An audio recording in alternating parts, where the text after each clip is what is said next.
Shalom saudaraku yang terkasih dalam Tuhan Yesus Kristus. Berjumpa kembali di dalam Daily Wisdom hari ini. Saudara, kita akan membahas tentang hati nurani. Apakah saudara tahu apa itu hati nurani? Hati nurani adalah sebuah proses menghasilkan perasaan yang didapatkan dengan mengaitkan antara pemikiran rasional dan pandangan-pandangan moral yang didapatkan oleh seseorang. Sederhananya begini, bagaimana hati kita ini berbicara atau memberi respon ketika diperhadapkan pada sebuah situasi. Dan hati ini tentu dipengaruhi oleh nilai-nilai yang selama ini kita miliki. Misalnya, ketika kita melihat korban bencana alam, nah bagaimana kita memberi respon terhadapnya?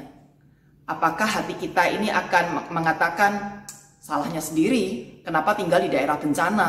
Kalau sekarang rumahnya terbakar atau rumahnya hancur gara-gara bencana alam itu, ya tanggung sendiri akibatnya. Atau kita akan merasa kasihan ya orang-orang itu sekarang kehilangan rumah, kehilangan harta benda. Saya ingin ikut ambil bagian untuk menolong meringankan beban para korban bencana alam itu. Atau misalnya ketika kita melihat ada seorang yang difitnah, tidak salah tapi kemudian dituduh salah sehingga akhirnya dia habis-habisan, dia diberikan hukuman yang berat dan dia seorang diri. Bagaimana hati nurani kita ini akan berbicara? Apakah kita akan mengatakan, itu bukan urusanku, jangan ambil pusinglah dengan itu? Atau kita akan merasa bagaimana ya saya bisa menolong orang itu, bagaimana saya bisa ikut membelanya supaya dia tidak sendirian dan mendapatkan keadilan. Nah, dan banyak contoh lainnya saudara ya. Jadi maka seringkali kita mendengar orang memberi nasihat, dengarkanlah hati nuranimu. Dengarkanlah hati nuranimu. Ya saudara, nasihat itu tidak salah. Tetapi masalahnya adalah bagaimana kondisi hati nurani dari orang tersebut. Layakkah untuk didengarkan? Ketika hati nurani ini dipengaruhi oleh hal-hal yang buruk, maka ketika diminta untuk mendengarkan hati nuraninya, bisa jadi malah mendengarkan hal-hal yang buruk kan. Tetapi kalau hati orang itu baik, maka hati nurani itu layak untuk didengarkan. Prinsip atau nilai apa yang sedang dia miliki? Nurani dari kata nur berarti terang atau bercahaya. Maka kita masih bisa bertanya juga, apakah hati orang itu masih memiliki terang yang bercahaya atau terangnya mulai redup bahkan mati. Nah, oleh karena itu saudara, mesti kita cek kondisi hati kita ini bagaimana. Kalau ada hati nurani yang dipengaruhi oleh nilai-nilai yang jahat, maka hati ini mesti segera dibersihkan, mesti segera dibereskan, supaya ketika kita diperhadapkan pada berbagai situasi, kita bisa memberi respon secara tepat. Nah, bagaimana supaya hati nurani ini bisa bersih saudara? Mari kita membuka firman Tuhan dari Ibrani pasal 10 ayat 19 sampai 22. Ibrani 10 ayat 19 sampai 22 mengatakan demikian. Jadi saudara-saudara, oleh darah Yesus kita sekarang penuh keberanian dapat masuk ke dalam tempat kudus.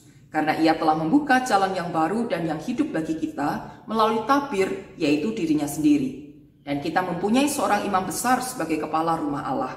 Karena itu, marilah kita menghadap Allah dengan hati yang tulus ikhlas dan keyakinan iman yang teguh, oleh karena hati kita telah dibersihkan dari hati nurani yang jahat dan tubuh kita telah dibasuh dengan air yang murni.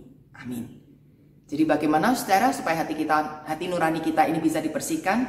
Yaitu dengan darah Yesus. Ya, darah Yesuslah yang membasuh hati nurani kita melalui karya penebusannya di salib. Sehingga ketika kita percaya kepadanya, hati kita yang semula jahat, yang dipengaruhi dengan berbagai macam dosa itu dapat dimurnikan. Dan ketika hati nurani kita ini sudah dimurnikan, saudara, maka terang Kristus itulah yang akan menyinari dan menguasai kehidupan kita.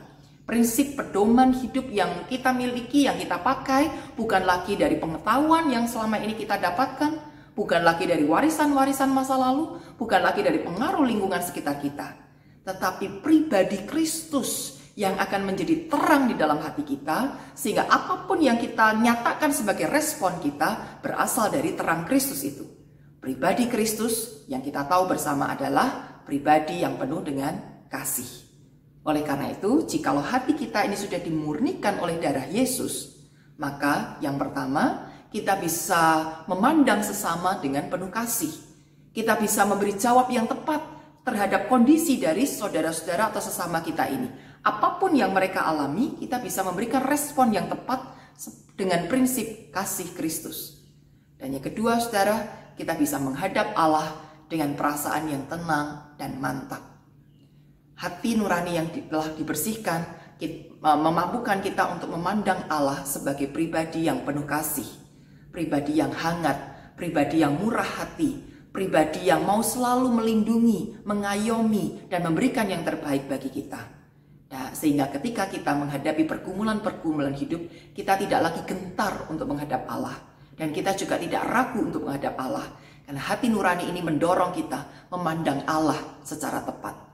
Dan bukankah saudara, hidup kita ini akan dijalani dengan lebih baik, dengan nyaman, dengan penuh damai, dan akan ada banyak berkat juga akan kita nikmati ketika kita memberikan respon secara tepat terhadap berbagai peristiwa kehidupan yang kita jalani.